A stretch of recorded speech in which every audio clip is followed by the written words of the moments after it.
You're watching a 14-year-old girl being dragged out of the emperor's room. She isn't walking. Two servants pull her by the arms. Her feet scrape helplessly across the marble floor. Her eyes are open, but there's no one inside them anymore. 3 days ago, she was laughing in the room next to yours. This morning, they called her. Now she's something else. A servant catches you staring. Her hand snaps around your wrist and yanks you backward into your room. Don't look, she whispers. Never look. And when they come for you, don't fight. Rome. Year 39 AD. You're 14 years old, and you've been locked inside a place called the Garden of Venus for 6 days. Today, you learned what happens to girls who get summoned. Your father said this was an honor. Your mother cried when you stepped into the carriage. Your neighbors watched with envy as you rode toward the palace. No one told you the truth. No one told you the most powerful man in the world runs a system, like a factory, that writes girls' names onto wax tablets. Their ages. Their faces. Their bodies. And calls them in, one by one. This is the story of what Emperor Caligula did to the girls inside his palace. And the most terrifying part isn't what he did. It's that no one stopped him. Not the senators. Not the guards. Not even the parents who handed their daughters over at the door. Everyone knew.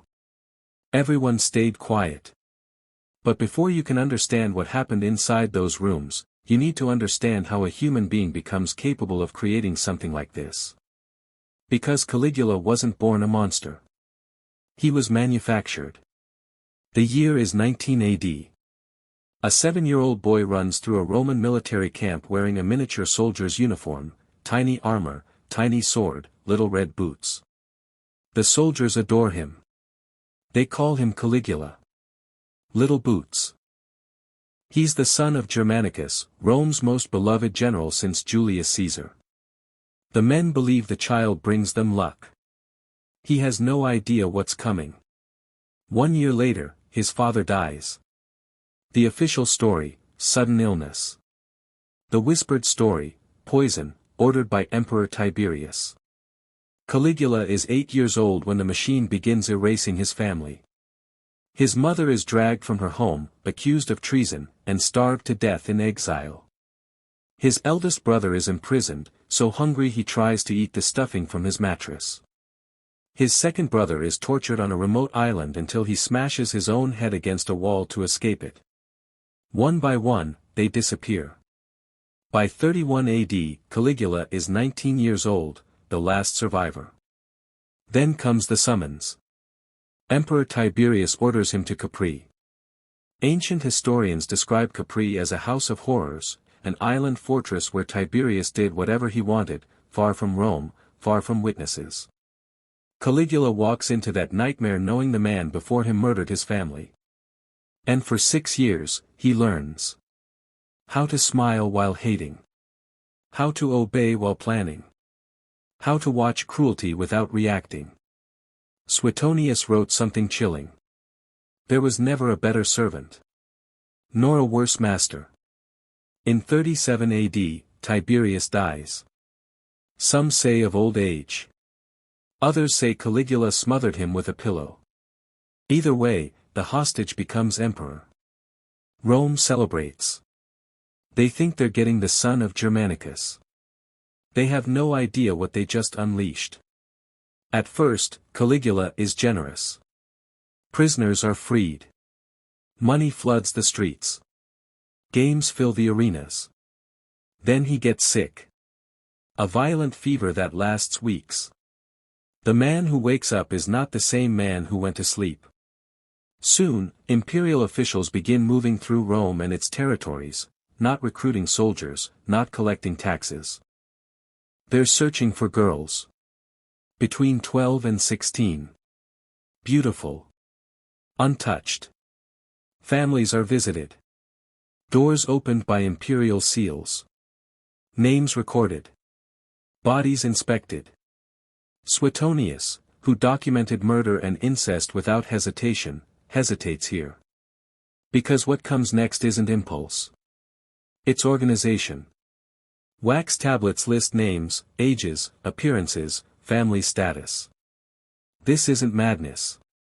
It's inventory. The Garden of Venus looks like paradise. Silk curtains. Soft beds. Perfume heavy in the air. Servants smiling at every request. But it's a prison designed to break the mind. The girls can't leave. Can't contact their families. Don't know what day it is. They wait. Sometimes days.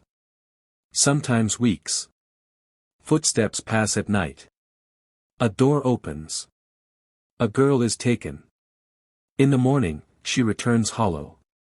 Or she doesn't return at all. Servants report every whisper.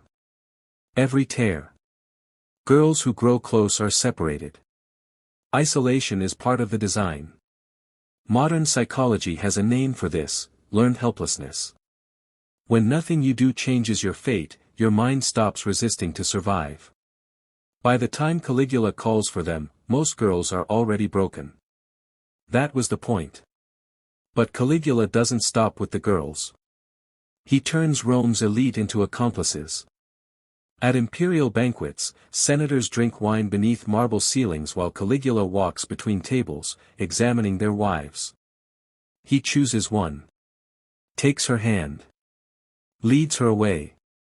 And her husband stays seated, smiling, nodding, because objecting would mean his children dead by morning. Cassius Dio records one case where Caligula later described the act in graphic detail, rating the woman's performance. Her husband thanked him.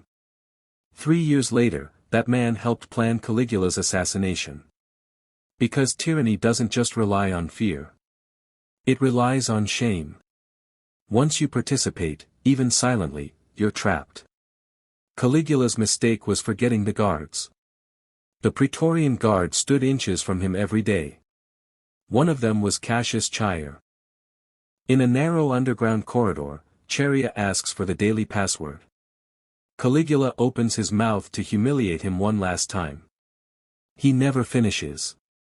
Charia drives his sword under the emperor's ribs. 30 stab wounds later, the machine collapses. Caligula's wife is killed. His 2-year-old daughter is smashed against a wall. No heirs. No revenge. The new emperor, Claudius, faces a problem. What about the girls still locked inside the Garden of Venus? Acknowledging the truth would destroy Rome's image. So he chooses silence. The girls are sent home quietly, with gold, silk, jewels. Bribes for amnesia. Most families accept. What choice do they have? But the girls never forget. Some never speak again. Some flinch at footsteps for decades. Fragments survive, copied by monks who didn't understand what they were preserving. That's how we know this happened. Because Rome tried to erase it. The Garden of Venus is gone now. But the pattern isn't. Empires turn people into numbers. Systems turn cruelty into routine. Everyone has an excuse. And the machine keeps running, until one person finally refuses to stay quiet. That's why these stories matter. Because the past isn't dead. It's waiting.